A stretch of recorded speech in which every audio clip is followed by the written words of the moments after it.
A record amount of silver just left the West and got on a boat. It is not coming back. And almost nobody on the financial channel said a word to you about where it went or why it matters to the number you see when you check the price of silver. So let me talk to you straight, because this is about your money. If you own silver right now, or you have been thinking about it, the price on your screen is set on an exchange in New York. And that exchange just got a little emptier. Quietly. In a way that most people watching the Daily Tick will never notice until it is far too late to matter. Here is what I am going to give you in the next few minutes, and I am going to give it to you honestly. By the end of this, you will understand the single thing that separates a buyer who pushes the price around for an afternoon from a buyer who can crack the whole machine underneath it. It is not how much money they have. It is one specific choice they make. And once you see it, you will never look at the silver price the same way again. And there is one number I want you to hold in the back of your mind, because it is the number this entire story is really about. It is not the price. It is a number buried inside that New York exchange that tells you exactly how close this is to the edge, and I am saving it for the last few minutes on purpose, because it is the part Wall Street and the financial media will never, ever put on your screen. Stay with me, and you will walk away with it. Now, let me show you the clue, because this whole thing starts with a clue that hid in plain sight. Over the past stretch, China pulled in a record haul of physical silver. Not paper silver, not a bet on a screen. Actual metal, refined and stacked on pallets, imported at a pace far above anything it normally runs.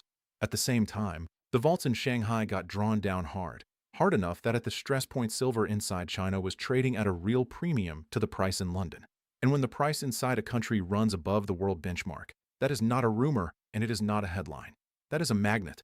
Metal gets physically pulled toward wherever it is worth more, out of Western vaults, onto ships, into China.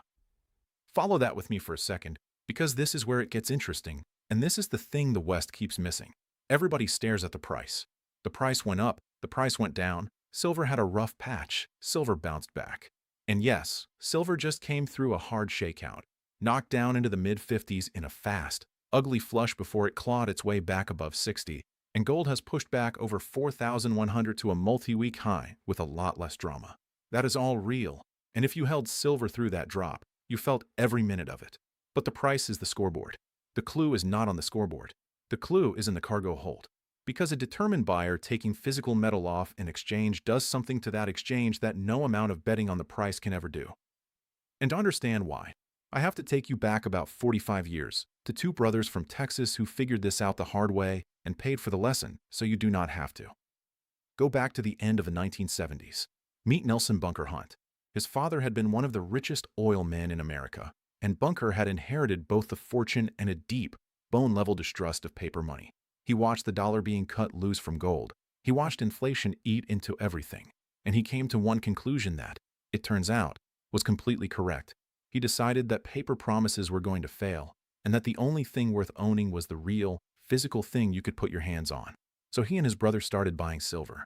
But here is the part that matters, the part that is the whole point of this video. They did not just buy contracts and sit there hoping the price would rise. They took delivery. They demanded the actual bars. They pulled the metal out of the exchange and had it shipped away, some of it flown out of the country entirely. Now, think about why that terrified the people running that exchange. When you buy a silver futures contract, in the normal course of things, you are not really asking for metal. You are making a bet, and when the bet is over, you settle up in cash.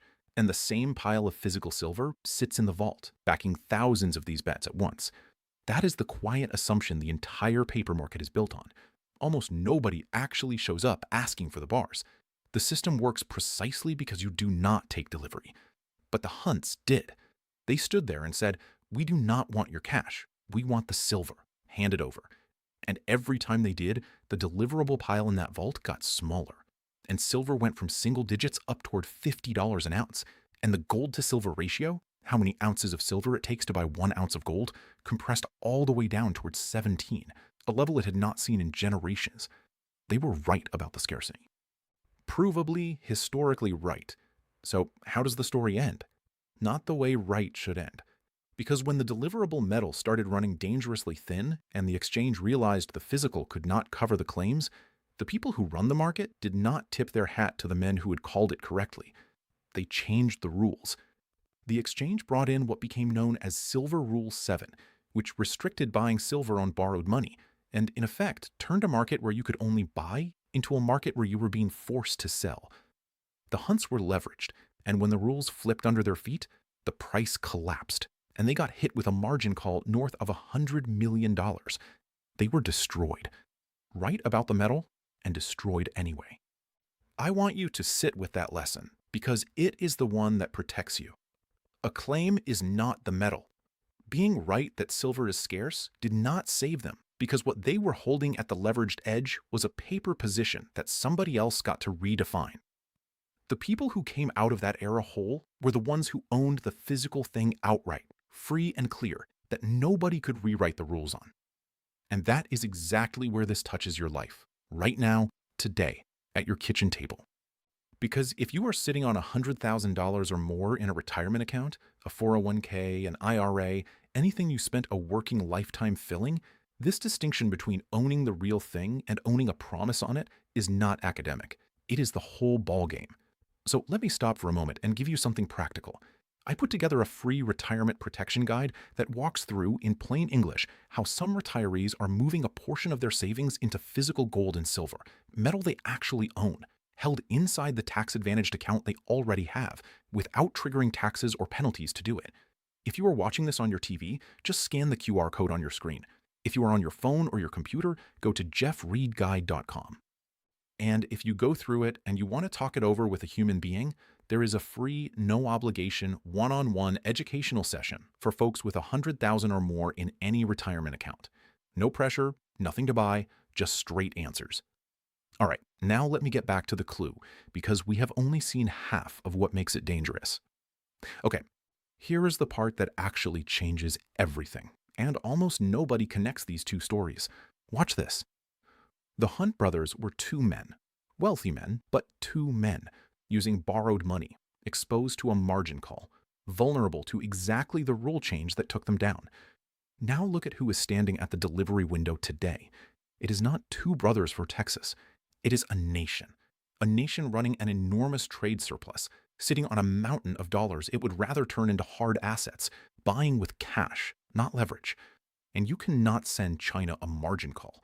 There is no rule the New York Exchange can pass that forces a country with a surplus to sell metal it paid for outright and shipped home. The single weapon that destroyed the Hunts, the leverage, the borrowed money, the vulnerability to a rule change, does not exist here. This is the Hunt brothers' delivery play, run at national scale by a buyer with no pressure point. And there are two engines driving it, and both of them are durable. Neither one is going away. The first is simple. Gold got so expensive that ordinary savers, priced out of gold, rotated into silver as the affordable hard asset, the poor man's gold. And in a country with over 1 billion people, that is an ocean of demand landing on a very small market. The second engine is industry. Solar panels, electronics, the whole electrification build-out runs on silver because silver is the best electrical conductor there is, and Chinese manufacturers have been scrambling to lock up physical metal, partly racing ahead of a change to their own solar export rules. Retail savers pulling on one end, industry pulling on the other, and the same limited pile of metal in the middle. Now, here is why this points straight back at the number on your screen, and why the West keeps looking at the wrong thing. Silver has run a structural deficit for 6 straight years now. The world uses more silver than it mines, year after year after year, and it has plugged the gap by draining above-ground vaults, hundreds of millions of ounces pulled down to cover the shortfall. And silver supply cannot simply answer the call, because most silver is not even mined on purpose. It comes up as a byproduct of digging for copper and lead and zinc. Nobody opens a mine because silver got expensive. So when a determined buyer keeps taking delivery, keeps pulling the physical metal off the exchange and out of the West, the deliverable pile does not refill on command. It just gets thinner. And a thinner and thinner stack of real metal is sitting underneath a paper market that has sold the same ounces over and over to people who all assume, like the exchange always assumed, that nobody is really going to show up and ask for the bars. Except somebody is showing up every single month. And that brings me to the number I promised you at the very top, the one that matters more than the price. On that New York exchange, there is a category of silver called the registered inventory. That is the metal that is actually available for delivery, the real bars that could be handed over if the people holding contracts came and demanded them. And sitting on top of that registered pile is a mountain of paper claims, contracts representing many, many times more silver than there are actual bars to deliver. In quiet times, that is fine, because almost nobody stands for delivery. But the ratio of paper ounces to real deliverable ounces is the number. That is the crack in the foundation. That is the thing that tells you how close the whole structure is to the moment the hunt's created by accident, the moment when too many people want the metal and there is not enough of it in the vault to go around. And that is precisely the number the financial media will never flash on your screen, because the price looks calm right up until the second it does not. And by then, the metal is already gone. It is on a boat. You already know where it went. Now I have to be the honest voice here, because that is the only kind worth listening to. Does the fact that China is draining physical silver mean the price goes straight up from here? No, I cannot promise you a price, and I cannot promise you a date. And the moment anyone hands you a specific number and a timeline, you should close their video and never come back. Silver is the single most violent major metal there is. You just watched it flush into the mid-50s and snap back above 60 in a matter of days, and it can turn right around and do the ugly version just as fast. In the short run, the price does not answer to the deficit or to China. It answers to the Federal Reserve, which under Kevin Warsh has turned hawkish, with a rate hike on the table instead of a cut. And metal that pays no interest always struggles when rates threaten to climb. It answers to the dollar. It answers to fear, and to whatever the paper market feels like doing on a given morning. The physical shortage is the trend. The Fed and the dollar are the weather, and the weather can soak you for a long, long time before the trend ever shows up at your door. Being right and being early feel exactly the same while you are holding through the pain, and only one of them ever pays, and only one of them ever pays. So when you hear the loud voices, and you will, put every number they throw at you through that filter. There is a real case made by a growing number of serious analysts that silver is deeply undervalued. When they run the arithmetic, taking gold near where it sits now and asking what silver would be worth if the stretched gold to silver ratio simply compressed back toward levels it has actually visited in the past, the numbers they reach sit well up in the triple digits, and the boldest of the bank forecasts run higher still. That is the math these forecasters put on the table, and the physical drain we have been tracking is one of the reasons they make it. But it is a case, not a promise. And out at the far edge, you will hear people calling for four-figure silver on the back of a full monetary reset. I am not going to insult you by pretending that comes from the same solid ground as the rest. The bigger the number, the more it is assumptions stacked on assumptions, and the more skepticism it has earned. I am telling you why they argue it, so you understand the whole spectrum, not because anyone alive can hand you that price or a date it arrives. So here is what to actually do with all of this. And this is not advice. It is just how a calm person thinks about their own position after sitting with the Hunt brothers story.